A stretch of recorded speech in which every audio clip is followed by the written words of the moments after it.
عن عام من العام هنا في هذا المجلس، وكان بفضل الله سبحانه وتعالى مع صاحب الفضيلة العلامة مولاي الشريف علي حول ملتقانا الثالث كان حول آثار النبي صلى الله عليه وآله وسلم في تراث الصحابة والتابعين. واليوم ونحن نشرف بالوجود بينكم سوف يكون هذا اللقاء حول الحبيب صلى الله عليه وآله وسلم في تراث الغربيين اللي هم المستعربين المستشرقين والمستعربين الأسبان. والنبي صلى الله عليه وآله وسلم نشأت المؤسسة عندما اختارت هذا العنوان كان بعد دراسة مستفيضة حول التغيرات والاضطرابات في الثقافية في العالم، فكان بفضل الله هذا العنوان حول جهود المستشرقين والمستعربين في الكتابة عن النبي صلى الله عليه وسلم، سواء كانت هذه الكتابة من باب الإعجاب أو كانت من باب الانتقاد. والمستشرقين ليس كلهم كانوا أصحاب قول الحق، وإنما كانت الحروب الصليبية عندما انتهت الحروب الصليبية من استخدام بانهزامهم في معركة حطين، كان التفكير الذي هديوا إليه هو أن يتوكلوا إلى معرفة الإسلام. وفي غفلة من العالم العربي والإسلامي استطاعوا أن يبعثوا في البعوث الكنسية لطباعة كتب العرب والمسلمين. وللأسف إن السيرة النبوية عرفت عند بعض الباحثين مثل طه حسين وكثير من الذين درسوا في الغرب، كانوا أكثر إيلاما وأكثر إساءة إلى النبي صلى الله عليه وآله وسلم في كتاباتهم من بعض المستشرقين والمستعربين. وتم دس أمور كثيرة في النشر من خلال الكتابة بصورة مغلوطة حول الجوانب المشرقة للحبيب صلى الله عليه وآله وسلم، وغلفت بغلاف غير لا يعلمه إلا الذين يتتبعون المناهج الحقيقية لسيرة النبي صلى الله عليه وسلم. فكان من في هذا الخطاب أن تنظم هذه الحلقة العلمية وهذا الملتقى حول تناول بعض الكتابات التي اهتمت بحياة النبي صلى الله عليه وسلم وبالإسلام والقرآن. واليوم إن شاء الله يتم في هذه الجلسات استعراض بعض هذه الكتابات، وإن كما تفضل معالي رئيس الجامع هي هذه فكرة أولى، وسوف يتبعها إن شاء الله حلقات علمية لتسليط الضوء على أهم ما يربطنا بالله سبحانه وتعالى وهو سيدنا رسول الله صلى الله عليه وآله وسلم. ونحن بأشد الحاجة إلى معرفة هذا الحبيب صلى الله عليه وآله وسلم. وكذلك في جانب الدعوة للأخوة الذين لم تصلهم الرسالة في أوروبا وفي أمريكا وفي دول غير ناطقة باللغة العربية، وهي مسؤولية وأمانة للجميع. ونحن نشكر الحكومة المغربية ورجالة العلم والثقافة في المغرب، ونشكر عامل جلالة الملك على إتاحة هذه الفرصة رغم مشاغله أن يكونوا معنا. ونسأل الله سبحانه وتعالى لنا ولكم التوفيق، وأن ينصر الله للبلاد وأن ينصر جلالة أمير المؤمنين ويعني برايته في خدمة الإسلام. وكما قلت لكم أول التقاليد الموروثة مثل القادح الذي كان النبي صلى الله عليه وسلم يقبل به ما زالت الحمد لله في نفس مشاهدها في المغرب وفي ديوان جلالة الملك وهذا شيء لا يستغرب. ونسأل الله أن يمد في عمر أمير المؤمنين وأن ينصره وأن يعلي كلمة المغرب لخدمة الإسلام كما هو واجب هذه الأسرة وواجب هذا الشعب الأبي، وأن يحفظ ولي عهده سائر الأسرة الشريفة. وفي ختام خدمتي أسأل الله سبحانه وتعالى لي ولكم التوفيق، صلى الله وسلم وبارك على سيدنا محمد وعلى آله.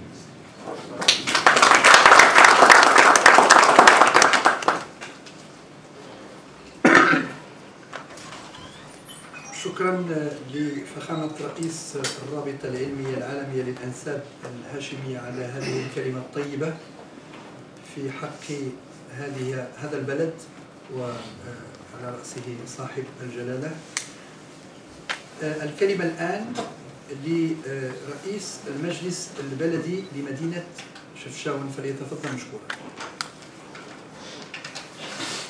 بسم الله الرحمن الرحيم، والصلاة والسلام على سيدنا محمد أشرف المرسلين، السيد العامل صاحب الجلالة المحترم على إقليم شفشاون المحترم، السيد رئيس الرابطة العلمية العالمية للأنساب الهاشمية وأعضاء مكتبه المحترمين، السيد رئيس مؤسسة آل البيت الشريف مولاي أحمد الريسوني وإخوانه أعضاء المكتب المحترمين، ضيوفنا من المملكة العربية السعودية الشريفة، أهلا وسهلا بكم ومرحبا.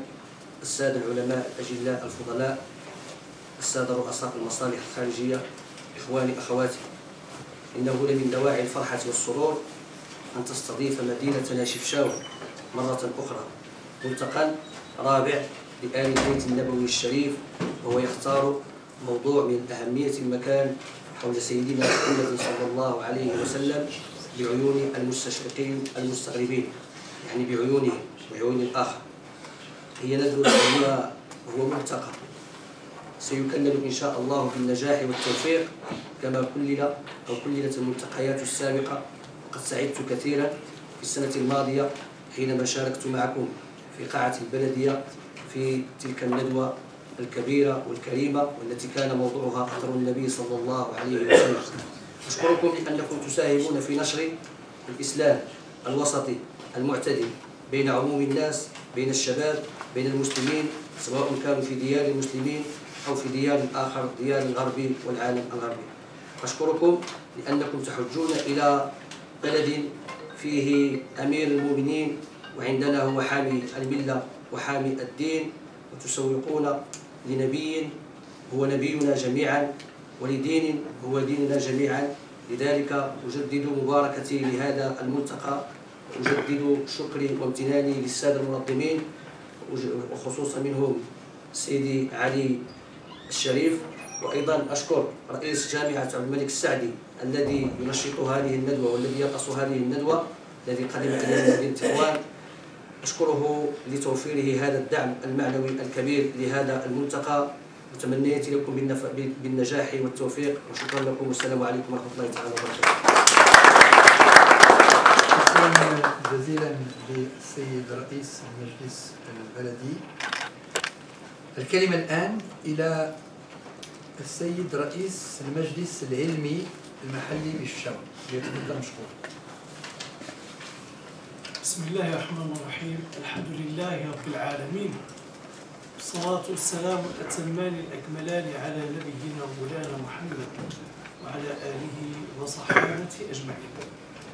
السيد صاحب السعادة عامل صاحب الجلالة المحترم، السادة الموافقون له كل بصفته واسمه الكريم، السيد رئيس الجلسة حميد كلية جامعة عبد الملك السعدي، السيد الشريف رئيس رابطة الأنساب الشريفة الهاشمية، السادة الشرفاء الموافقون له، أصحاب الفضيلة، السيد نائب رئيس المجلس البلدي، أيها الحضور الكريم، السلام عليكم ورحمة الله تعالى وبركاته. سعيد بلقائكم في هذا الجمع المبارك، وسعيد بالمشاركة بكلمة متواضعة في هذا الجمع المبارك الذي نطمح من خلاله أن يكون نبراسا لأنوار سيدنا محمد صلى الله عليه وسلم، أن يكون حلقة من الحلقات المتواصلة لبعث روح المحبة والإشادة بسيدنا محمد صلى الله عليه وسلم. معلوم أيها السادة الأفاضل أن الله تعالى من رحمته بالعباد أن خلق الإنسان وأوجده وميزه من بين سائر المخلوقات بالعقل المميز. طبعا المخلوقات لها عقول منها، ولكن عقل الإنسان يتميز عن المخلوقات الأخرى أنه يميز بين الحق والباطل وبين النافع والضار.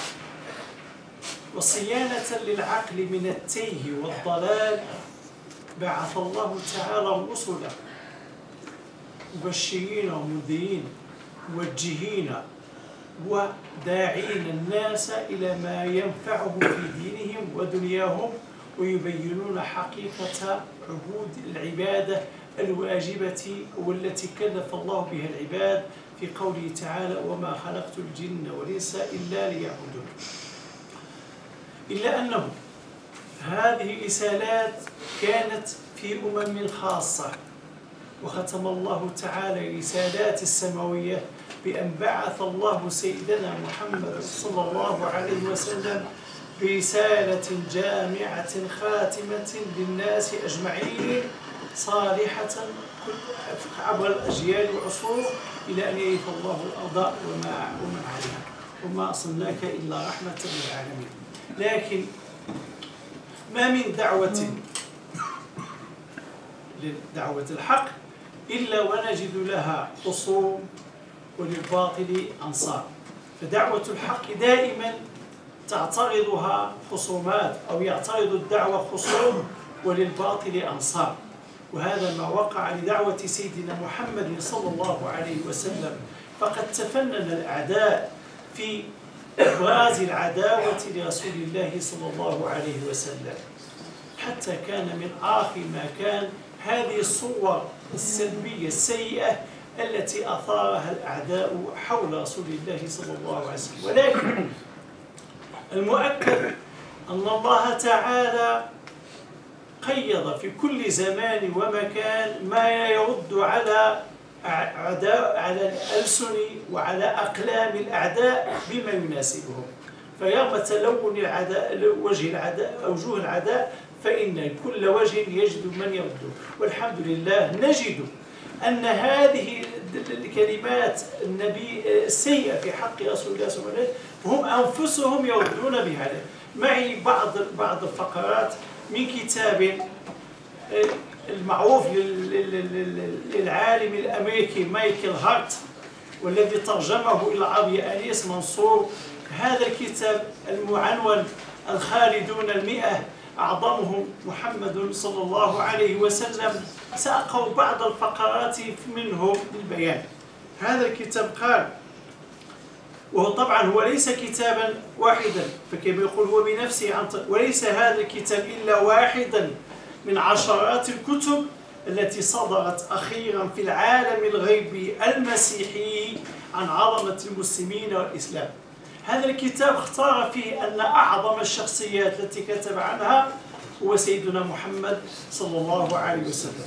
ويقول المؤلف فيه أنه أقام اختياره لشخصياته الخالدة في الكتاب على عدة أسس، من بينها أن الشخصية يجب أن تكون حقيقة، فهناك شخصيات شهيرة وبعيدة الأثر ولا أحد يعرف إن كانت قد عاشت أم لم تعش، ومثل ذلك قال مثل الحكيم الصيني لاو تسو لا أحد يعرف هل هو إنسان أم أسطورة، والشاعر الإغريقي هوميروس لا أحد يعرف إن كان حقيقة أو أسطورة. لكن شخصية رسول الله صلى الله عليه وسلم كانت حقيقة ولها الأثر البعيد وعلى طول الحياة. فقال هكذا يقول: وأكثر هؤلاء الذين اخترتهم قد ولدوا ونشأوا في مراكز حضارية ومن شعوب متحضرة سياسيا وفكريا، إلا محمدا صلى الله عليه وسلم فقد ولد سنة 570 للميلاد في مدينة مكة غرب شبه الجزيرة العربية في منطقة متخلفة من العالم القديم، بعيدة عن مراكز التجارة والحضارة والثقافة والفن.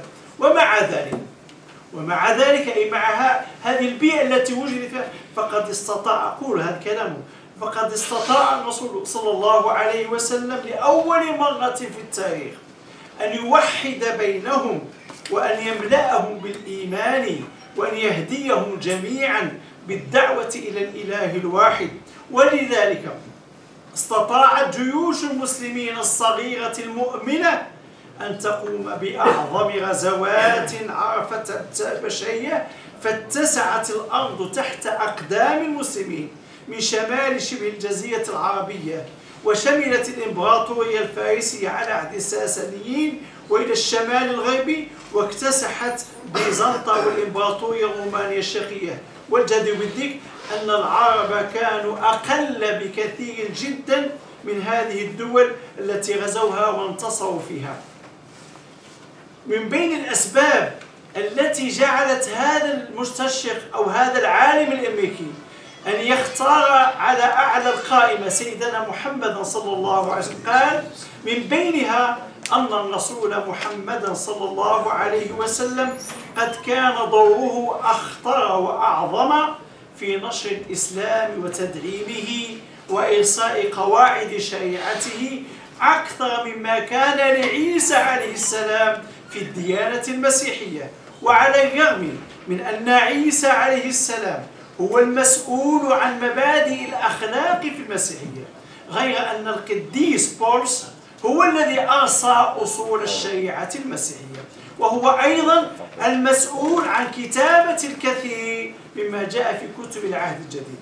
أما الرسول محمد صلى الله عليه وسلم فهو المسؤول الأول والأوحد، هذا من كلام المسؤول الأول والأوحد عن إرساء قواعد الإسلام وأصول الشريعة والسلوك الاجتماعي والأخلاقي وأصول المعاملات بين الناس في حياتهم الدينية والدنيوية، كما أن القرآن الكريم قد نزل عليه وحده، وفي القرآن الكريم وجد المسلمون كل ما يحتاجون إليه في دنياهم وآخرتهم. والقرآن الكريم نزل على رسول صلى الله عليه وسلم كاملا وسجلت آياته وهو ما يزال حيا، وكان تسجيلا في منتهى الدقة فلم يتغير منه حرف واحد. وليس في المسيحية شيء مثل ذلك، فلا يوجد كتاب واحد محكم دقيق لتعاليم المسيحية يشبه القرآن الكريم. وقد كان أثر القرآن الكريم على الناس بالغ العمق، ولذلك كان أثر محمد صلى الله عليه وسلم على الإسلام أكثر وأعمق من الأثر الذي تركه عيسى عليه السلام على الديانات المسيحية. هذه فقرات من كتاب هذا العالم الأمريكي. أريد أن أقول أن هذا النبي الكريم عاش محفوظا مصابا بعناية الله عز وجل. واسمحوا لي أيها السادة الأفاضل، اسمحوا لي السيد العامل، اسمحوا لي السيد رئيس رابطة الأنساب، أثناء استعراضنا لتلك الصور الآثارية للنبي صلى الله عليه وسلم، كان من بين الصور التي لفتت انتباهي تلك الصورة التي هي لسقيفة الرصاص التي تقع على يمين الداخل لباب السلام في المدينة المنورة. هذه السقيفة الرصاص، اسمحوا لي سيد رئيس الرابطة العالمية أن أزيد بيانا لها. قصة سقيفة الرصاص، كان أحد الملوك الصالحين من السلاطين القديمة في القرن السادس الهجري، وهو الملك محمود زكي، كان ملكا صالحا، رأى في المنام النبي صلى الله عليه وسلم 3 مرات ومعه شخصين. يقول النبي صلى الله عليه وسلم لهذا الملك: أنقذني من هذين. فلما رأى الملك هذه الرؤيا المنامية 3 مرات جمع أهل العلم وقص عليهم الرؤيا، فقالوا: رؤيا النبي حق، فمن رآني فقد رآني حقا، فإن الشيطان لا يتمثل بي. لعل في هذه الرؤيا إشارة من النبي صلى الله عليه وسلم إلى وجوب تدخلك لأمر ما يوجد بالمدينة. فجهز الملك جيشا عظيما وجاء إلى المدينة، ولكن وقف على مشارفها وعلى أبوابها ولم يدخلها دخول الغازين الفاتحين، فبعث عيونه ليتجسسوا أمر المدينة. فلما دخلوا المدينة وجدوها آمنة مطمئنة، فعادوا إلى قالوا ليس في المدينة ما يشغل البال، فأهلها آمنون مطمئنون. فحول الدخول من دخول الغزاة الفاتحين إلى دخول الزائين، فدخل بحشمه وهيئته لكن دخول الزيارة، فزار قبر النبي صلى الله عليه وسلم وصلى في روضته، واحتال لرؤية أهل المدينة حيلة. قال داع داعي في المدينة أن الملك سيعطي هدية لأهالي المدينة لا يتأخر عنها كبير ولا صغير، غني ولا فقير، حر ولا عبد، ذكر ولا أنثى. فجزل الملك هكذا في مجلس، وأهالي المدينة يمرون واحدا تلو الآخر، وهو يراقب تلك الصور التي رآها في المنام. فلم يشهد من بين الحاضرين ذا الرجلين اللذين شهداهما في المنام. آخر المطاف قال: هل بقي من أحد؟ قيل له: بقي رجلان قال عن أنفسهما أنهما عابدان ناسكان زاهدان لا حاجة لهما في مقابلة الملك ولا في صدقته، فقال: علي بهما ولو كان ما كان. فجيء بالرجلين، فإذا هم نفس الرجلين اللذان رآهما في المنام بنفس الحلة وبنفس الصفة وبنفس الملامح، عيونهما زقاوان، شعرهما أشقر إلى غيره. فلما قال عليهما أبحث، فلما استنطقهما وبحث معهما وجدهما نصرانيين. جاء بخطة خبيثة لسرقة جثة النبي صلى الله عليه وسلم، وهم يعلمون علم اليقين أن جثث الأنبياء لا يأكلها التراب، وسكنا في شرق القبلة في جهة قبلة المسجد، وحفرا نقبا يخرجان كل يوم زنبيلا، يعني قفة زنبيلا من التراب يرميان به في شوارع المدينة آنذاك. خطة منهم حتى يصلا إلى قبر النبي صلى الله عليه وسلم. فأمر الملك بتعذيبهما والعقاب الذي يستحقانه، وأمر بحفر جوانب القبر الشريف، وأذيب الرصاص في ذلك الحي فسمي بسقيفة الرصاص، وكان الرصاص يذاب ويحاط ويفرغ بجوانب القبر. لذلك قبر النبي صلى الله عليه وسلم وجثته الشريفة محاطة ومصانة بالرصاص، وهذا يؤكد قول الله تعالى: والله يعصمك من الناس. فرسول الله صلى الله عليه وسلم عاش حياته معصوما من الناس، وكان قبلها نزول هذه الآية كان له حراس من الصحابة، لكن بعدها النزول قال: اذهبوا إلى حال سبيلكم، فالله تعالى تكفل بحفظه. فرسول الله معصوم، عاش معصوما في حياته ومعصوما بعد مماته. ولذلك حينما يسلم المسلم على قبره فإنه صلى الله عليه وسلم يرد السلام بنفسه. ما من مسلم يسلم عليه إلا رد الله عليه السلام. الحمد لله الذي جعلنا من أمة هذا النبي الكريم، جعلنا الله وإياكم من المدافعين على سنته، ومن المدافعين على شخصه، ومن المتشبثين بدينه. وجزى الله القائمين على هذه الندوة، وبارك الله في الجميع. وجزى الله أمير المؤمنين في بلدنا الذي لا زال على سنة جده الشريف سيدنا محمد صلى الله عليه وسلم في كل شيء، فهو في تواضعه كتواضع رسول الله صلى الله عليه وسلم، في أخلاقه كأخلاق رسول الله، حتى بشهادة الأشراف الكرام، حتى في استقباله للضيوف كحال الحال الذي كان عليه عهد رسول الله صلى الله عليه وسلم. وهذه الصورة التي بينها ذلك القدح الذي قدم فيه اللبن، وهذه السنة لا زالت كما متوارثة في بيتنا. شكر الله لكم، والسلام عليكم ورحمة الله تعالى.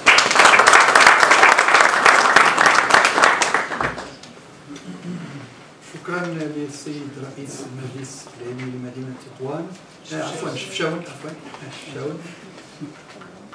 الكلمة الآن إلى السيد أستاذ أحمد حريشي الفائز بجائزة الشعر لاتحاد كتاب المغرب، وكذلك بجائزة دولة قطر الإمارات عفوا، وهو ابن جنى الملك سادي بالمناسبة.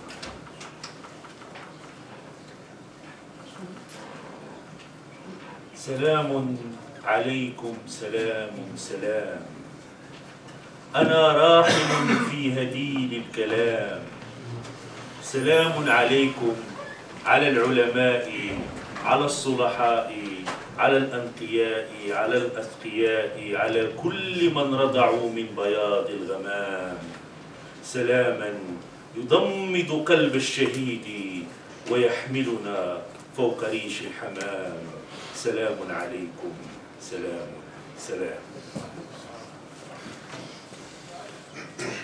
الحقيقة حبيت إلا المشاركة في هذا العرس الرباني من خلال الاحتفاء ببرزخ الحقيقة بين الحق والخلق، الرسول عليه الصلاة والسلام. وأنا لا أكتب قصائد في مديح النبي، وإنما أكتب قصائد في الحب النبوي. تمام شأن الكثيرين الذين وإن لم يتزيوا بجبة الإسلام تعشقوا هذه الشخصية التي كان على يدها انعطافة حقيقية للبشرية والتاريخ الإنساني. وقد أكرمني الله مرتين بجائزة دولية، واعتبر أصغر شاعر عربي وأطول شاعر عربي ربما فاز بها في الإمارات العربية المتحدة، وكانت قيمة الجائزة بسيطة 12 مليون فقط. سألقي هذه القصيدة بردة الروح، القصيدة الفائزة في الدورة السابقة بجائزة البردة الدولية، مقاطع فقط من الناس.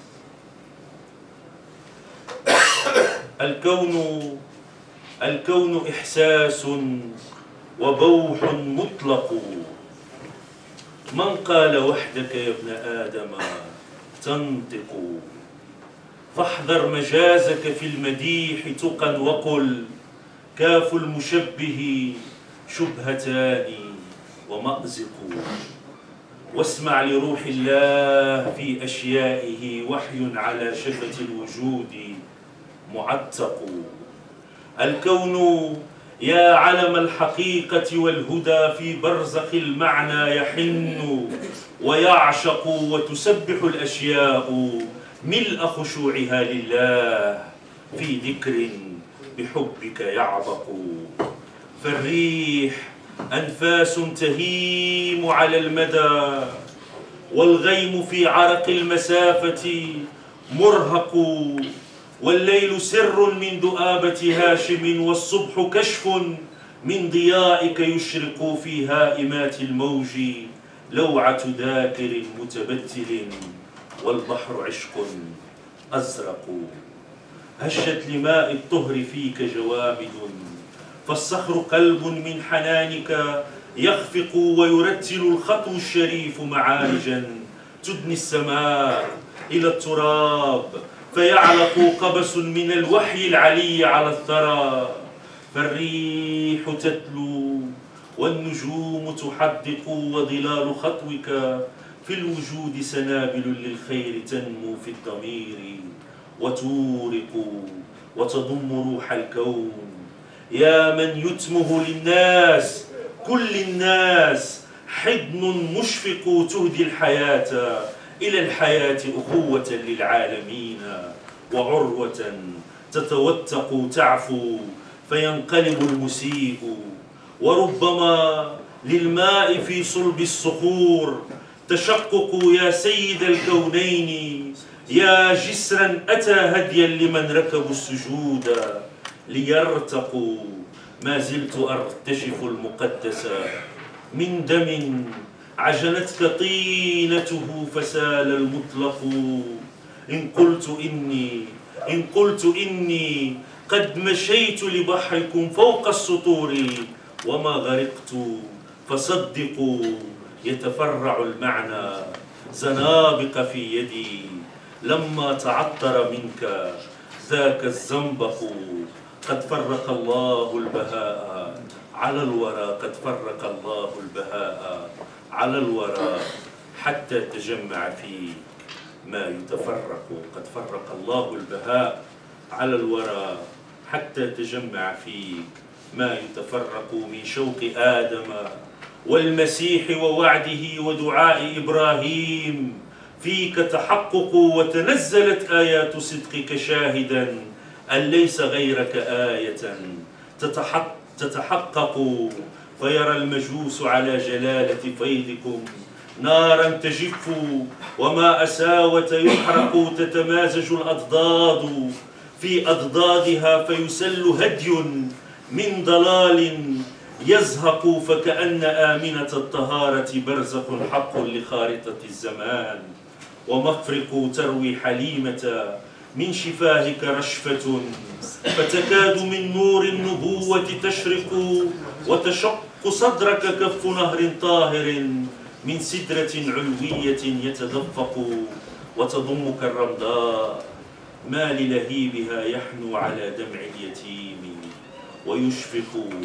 وترى الغمامة للحبيب عمامة بجماله وجلاله تتطوق. يا سيدا لبس الوجود هداية، فعلى مقاسك ديننا يتأنق. شكرا جزيلا لكم.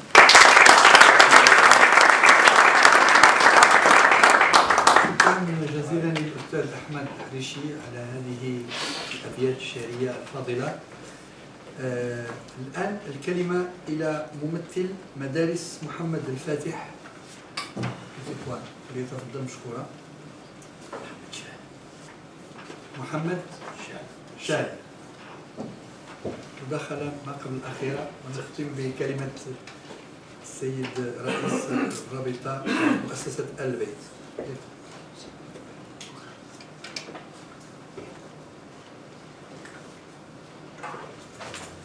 بسم الله الرحمن الرحيم، والحمد لله والصلاة والسلام على نبينا محمد سيد الأولين والآخرين وعلى آله وأصحابه أجمعين.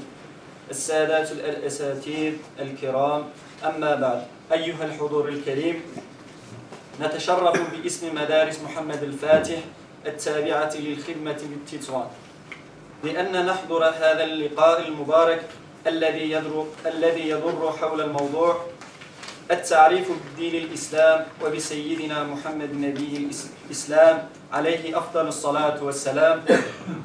وإننا نبارك هذا اللقاء ومستعدون للعمل جميعا من أجل خدمة هذا الدين الكريم. والسلام عليكم ورحمة الله وبركاته.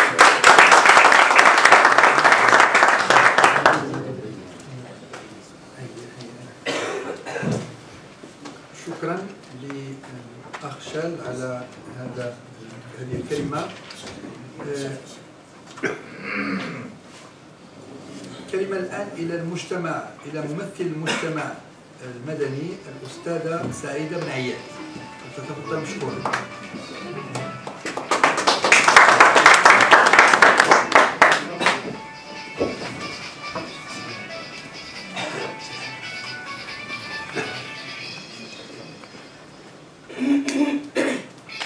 السلام عليكم ورحمة الله تعالى وبركاته.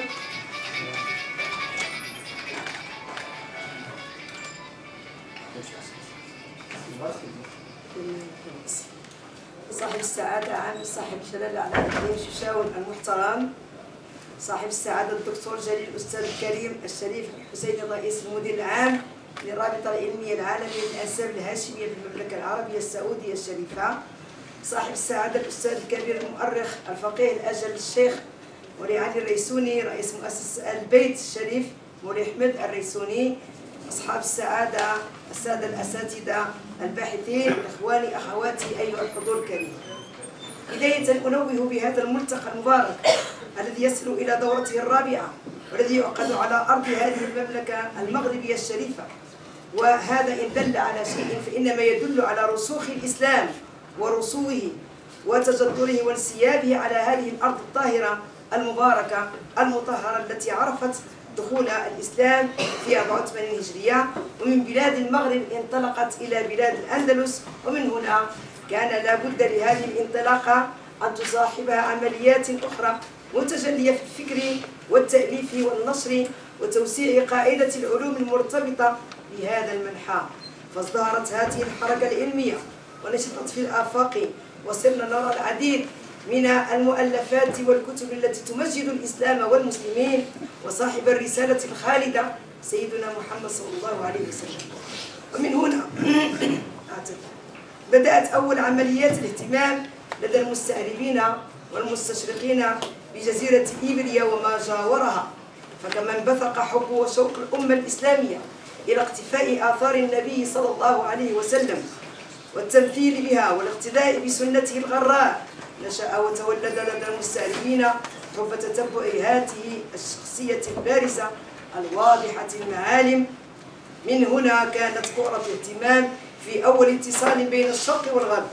من هنا أيضا تفرعت وتعددت مشارب الباحثين، من باحث منصف يمجد هذه الشخصية إلى باحث تحدوه رغبة الأعداء والتعدي والتنكيل لما لديه من قوة القلم وسحر الكلمة. إن العالم بأجمعه لا يمكن أن ينكر آثار وملامح هذه الشخصية العظيمة التي لوصيتها العالم، وكيف لا، ورب العزة يقول: وما أرسلناك إلا رحمة للعالمين.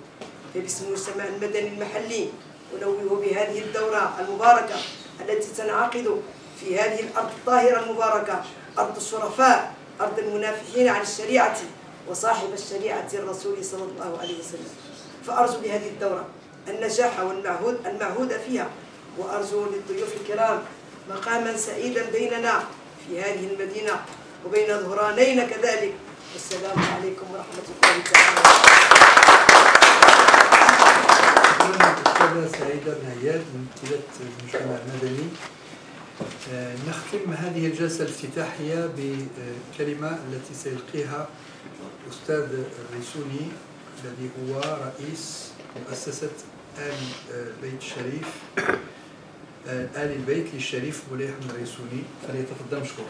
بسم الله الرحمن الرحيم. سعادة عامل صاحب الجلالة على إقليم الشاون، سعادة ومعالي رئيس جامعة عبد الملك سعد بن سدوان، فضيلة رئيس الرابطة العلمية العالمية للأنساب الهاشمية السيد رئيس المجلس العلمي بمدينة الشاون، ممثل رابطة علماء المغرب الحاضر معنا هنا، أيها السادة الكرام، سلام الله علينا وعليكم ورحمته وبركاته. بادئ لبدء أشكر من جزيل قلبي، من صميم قلبي، الدكتور سيدي حسن الزباخ الذي كان أول من كلمته فاستطاع ولله الحمد بالإضافة إلى رئيس الجامعة أن يأتيا معا، رغم أن اليوم يوم عطلة ويوم استراحة ويوم ترويح واستجمام، فضلا أن يأتي إلى هذا المكان، فجزاهم الله عنا خيرا وأبقاهما لنا ذكرا، وجزاكم الله عنا أحسن الجزاء. والحمد لله رئيس الجامعة وعد أن يفتح الجامعة كما سمعنا أمام كل المبادرات الطيبة وأمام كل الأعمال الخيرة التي تعود لنا، فجزاه الله خيرا. والشكر أيضا موصول للسيد رئيس الرابطة العلمية العالمية الذي كان أول لقاء عمله فرحا بالدستور المغربي بعد 1/7/2011 كان الملتقى الأول، 2012 كان الملتقى الثاني، 2013 الملتقى الثالث، 2014 الملتقى الرابع. لماذا الملتقيات أتت فرحا بالدستور المغربي الذي وافق عليه المغاربة؟ فجاء هذا الرجل الذي يحب جلالة الملك حبا جما وعائلته الكريمة، ويحب وطننا ويحب ثوابتنا ويحب مقدساتنا، جاء هو وثلة من الإخوان الذين معه، فبارك الله فيه وفي جهوده وأبقاه صلة وصل ما بين المملكتين الشقيقتين المغربية والسعودية. كما يطيب لي أن أشكر جميع الإخوان الذين حضروا معنا في هذا الجمع المبارك الذي تحضره 7 جنسيات، وهي فلسطين ممثلة في الدكتور أبو عوض الأستاذ في جامعة عبد الملك السعدي، لأنه فلسطيني أبا مغربي أما. فمرحبا بالدكتور أبو عوض. من قطر حضر ضيف كريم هنا، فأهلا وسهلا ومرحبا. من المملكة السعودية أنتم ترون من حضر. من المملكة الإسبانية معنا رجل يحبنا ونحبه. من مصر الدكتور أحمد الشيخ رئيس المركز العربي للدراسات الغربية في باريس، وله أعمال منشورة مطبوعة وله أعمال على النت، فأهلا وسهلا. من كوت ديفوار حضر أيضا الممثل. من تركيا حضر ممثل مدارس الفاتح التي تعد أعظم مدارس في العالم أجمع، لأنها تضم ما بين الحداثة وما بين الأصالة، وقد استقبلها المغرب ورخص لها هذه المدارس العظيمة، فشكرا لكم جميعا. وأقول إن المغرب ولله الحمد برئاسة أمير المؤمنين يشق طريقه كما شق طريقه بالأمس، يشق طريقه الآن وغدا من أجل تثبيت دولة إسلامية عظيمة عريقة مجيدة كبيرة تحتل في هذا العالم مكانتها المرموقة، ونحن وراء جلالته جنود مجندون. نقول هذا بالقلب ولا نقول هذا باللسان، بل كل نقطة في دمنا تنطق، لو كان لا هذه النقطة فم يسمع، تنطق أننا مع جلالته جنود مجندون لخدمة الإسلام وخدمة الوطن. وخدمة الإسلام والوطن قرينان لا يفترقان، فمن ظن أنه يخدم الإسلام وهو يخذل الوطن فذلك رجل خائب خاسر، ومن قال إنه يخدم الوطن ولا يخدم الإسلام خائب خاسر. فنحن نسعى لخدمة الدين والوطن معا تطبيقا لشعارنا الله الوطن المليك.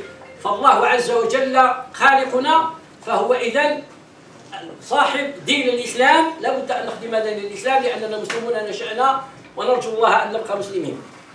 الوطن الأرض المغربية العظيمة الكريمة، والملك الذي يحافظ على دين الله ويحافظ على الوطن. في وصفه أمير المؤمنين هو قائد الدين ومرجعنا في الدين، وبوصفه ملك هو محافظ على هذا الوطن.